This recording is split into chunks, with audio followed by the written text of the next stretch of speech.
Good morning and welcome to the 445 Productive Through Joy show with your host and your boy, Dr. Michael Datcher.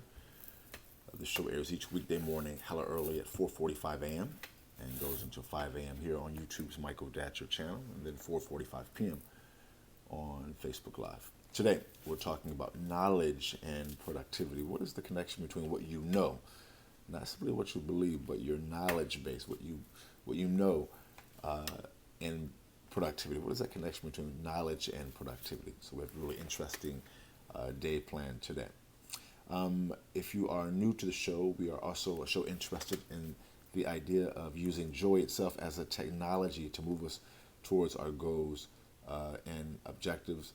Again, we're a show also aimed at entrepreneurs, those who have their own business, those who would like to own their own business, and those who simply want to live in abundance like a boss. As we know from 10th grade science, there's a scientific imperative behind the feeling of joy. When the body is feeling joyful, the body is flooding itself with endorphins. In that endorphin release, it gives us a sense of euphoria,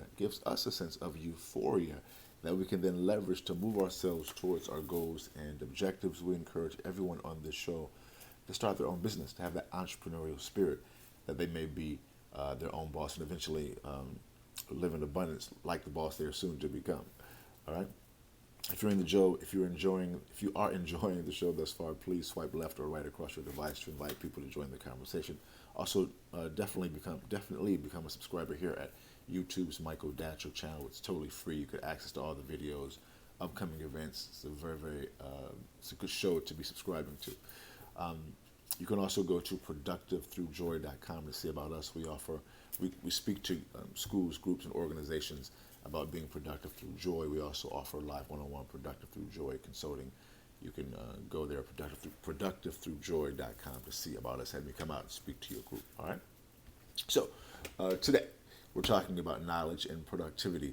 On the morning show, we like to also touch on the idea of framing your day before your day has a chance to frame you. As we know, at times as adults, we wake up with trouble on our mind, and that trouble has a way of following us throughout our day until we get to our evening. We're about to go to sleep, and that trouble is still there. We take that trouble into our nighttime. We wake up with that same trouble on our mind, and that can happen for a series of weeks, at times months. For some of us, that's our life as an adult. So we know that reality, and so we like to help people deal with that particular reality by using the idea of framing their day through ritual, which we'll get to um, in just a few seconds. Let me first say, for those who are new to the show, a few words about myself. This is your host and your boy, Dr. Michael Datcher. I'm the author of the New York Times bestseller, Raising Fences, which was a Today Show book for my pick. That book's film rights were optioned by the actor Will Smith, whose people called my people. And I eventually agreed to write the screenplay for that particular project. I'm also the author of the acclaimed historical novel Americus, which is set 13 miles from Ferguson. That book will be out this February. I look for it in bookstores everywhere on Third World Press, iconic Chicago publisher Third World Press. Hakeem Halbudi in the building. And that book is set 13 miles from Ferguson, where Michael Brown, of course, was murdered, and the conflagration that ensued happened there as well. It looks at the life of identical twin sons, and one of the sons gets vitiligo. You may have heard of that as a so-called Michael Jackson disease. It's an historical novel, very, very powerful, though. Look for that. I'm also I'm also the former executive director of the World Stage, a literary and jazz venue here in California. My educational background is UC Berkeley as an undergraduate. My master's is from UCLA, and my PhD in English literature is from the University of California at Riverside. I am currently a professor of English at Loyola Marymount University here in Los Angeles. I'm an expert at being productive, right? I don't say that to brag, but people are oftentimes surprised at my level of productivity given how crazy my own personal narrative is. I am the product of a young girl who was raped at 16, gave birth to me at 17, and subsequently gave me for adoption as a single divorcee, who was wonderful, who was and is wonderful, but at the time, no biological father, no adopted father. Listen, difficult times for the young MD.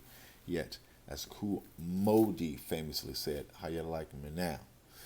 Right? And if I can be this productive through joy, so can many of us who are watching this show. In fact, that reality that many of us are coming from difficulty, people like us, we have a built-in and a very good excuse, trust me, as to why we cannot ball. We face so many hardships, so many challenges, so many barriers along along our way, along our journey, that we have a good excuse as to why we cannot ball, have not ball, should not ball, will not ball. I'm here to say that despite our origins, that we can do it all. We can ball until we fall. And that in many ways inspires the show, because we know when we can have success, have abundance, we can inspire other people who are like us, but also those who are unlike us, who are much more resourced, to also have great success and happiness. All right, so that's a brief bio about me. We're talking about framing your day before your day has a chance to frame you. And so we help people because as you're pursuing your dreams, pursuing abundance, pursuing heightened levels of productivity, you are going to probably face more challenges and more stress, because money is going to be involved, payroll, lawsuits. I mean, it is true, more money, more problems, that's for sure. And so it can be more stressful. And so you want to be able to not allow stress to define your life. So we help people deal with stress, which is tethered to problems, by creating a ritual, hopefully a morning ritual. So let me just give you my brief morning ritual to serve as an exemplar. So in the mornings I wake up at 3:45. I read a couple of spiritual business books. I do our show right now at 4:45 a.m. At 5, I work on my current novel until sunrise, which is around 6, a little bit after now, 6 o'clock here in LA. At 6, I go to the beach. I live along the coast here at Venice Beach, California. I bring my drum. I go yoga. I do yoga, meditate, pray, play my drum. It's very powerful early in the morning because the sun is coming up, and it's just powerful. There's only the birds out, the dolphins in Datcher. I come back. I work on my book at the crib here for a while longer. Then I go back to the beach to run up the coast all the way past Santa Monica's Pier, then run all the way back to Venice to go to my gym here, Gold's Gym, to get my workout in and get my buff on. Oh, it gets swole, getting swole. So by 9:30, guys, I'm feeling amazing. My body's being flooded with endorphins. That endorphin release gives me a sense of euphoria. Before you know it, I'm rolling. And I leverage that euphoric feeling to move me towards my own goals and objectives, which involve for me, of course, consulting, real estate, publishing, and public speaking. So we're not saying do what I do, but we are saying do something and do it in a ritualized manner every day. So I'm reading 2 great books now as a part of my, because life happens every day. I'm reading 2 great books now as a part of my morning reading. I'm reading the Nag Hammadi Library, which is a book of ancient Gnostic scriptures. Really, bananas. I'm also reading a book which is getting better. It had kind of a slow start. A book called Own the Moment by Carl Lantz. That book is kind of a look at owning the moment, basically, as the book indicates. So from those 2 books, I extract some wisdom, which I call the morning chant. Today's morning chant is, as a meditating natural mystic, I know that God is real, and God is one, and all is one. All right? Again, today's morning chant is, as a meditating natural mystic, I know that God is real, that God is one, and all is one. And so from that reading, I extract some knowledge, wisdom, and I think about that throughout my day. I place it on my phone, for example, and pop it out throughout my day just to refresh my memory about God being real, for example. And I also create the morning and afternoon shows based upon that reading. So today we're talking about knowledge, what we know, and productivity. So let's dive in. Again, if you're enjoying the show, please invite people to join the conversation. Please share this video. Please definitely become a subscriber to YouTube's Michael Datcher channel. Holler at me, have me come out, speak to your organization, your group, or school. We love to, in particular, speak to young people, to students, because we know that is the future. Hello. Let's dive in. Oh, and of course, go to productivethroughjoy.com. See about us, see what we do.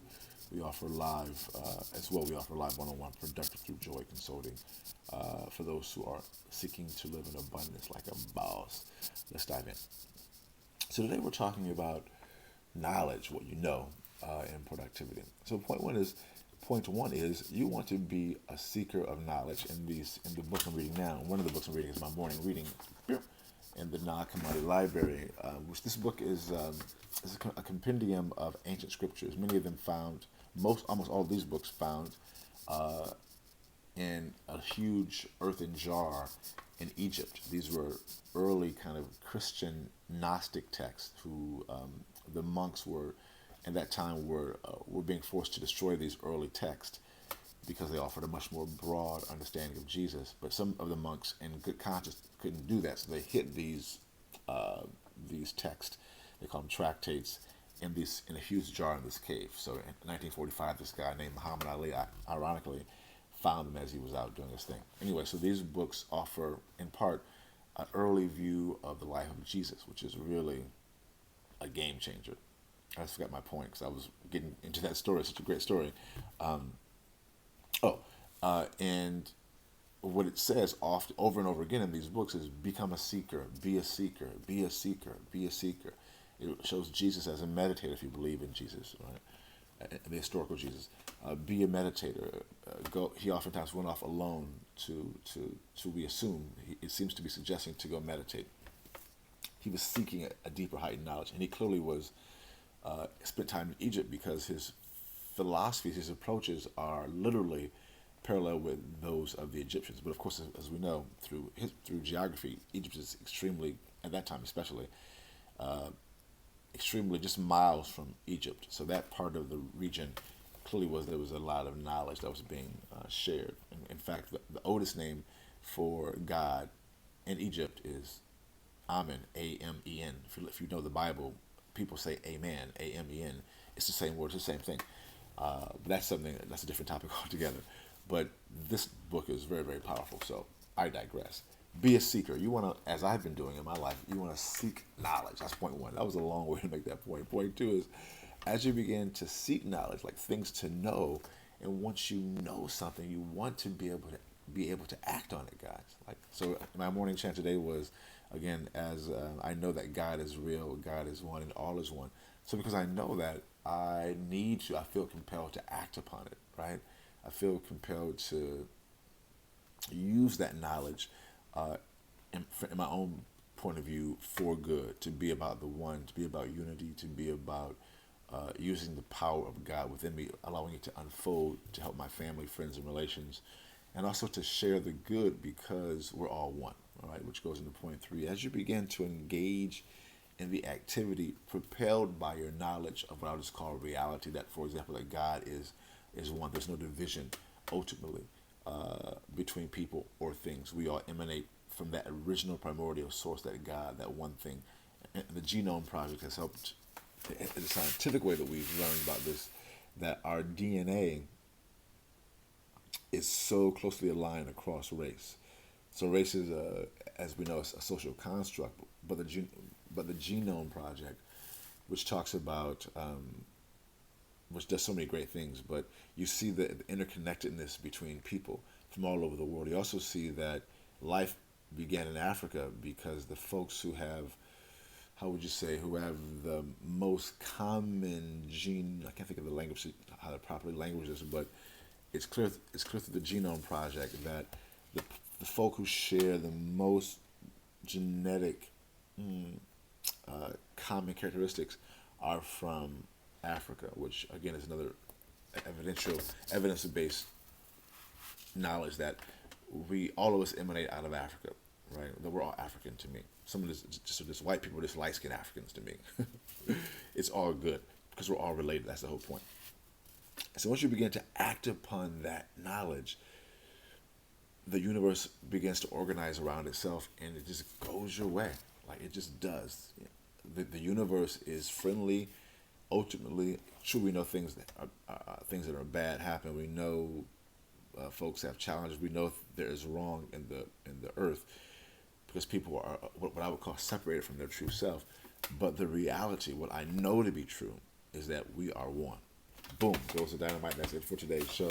The show airs each weekday morning, hella early AF at 4:45 a.m. here on YouTube's Michael Datcher channel. Also 4:45 p.m. on Facebook Live. Thanks for being here. Please go to productivethroughjoy.com. Have me come out, speak to your group, organization. Definitely go to become a subscriber at YouTube's Michael Datcher channel. Please share this video. Thanks for being here. We'll see you this afternoon at 4:45 p.m. Until then, let's talk about it and be about it. Deuces.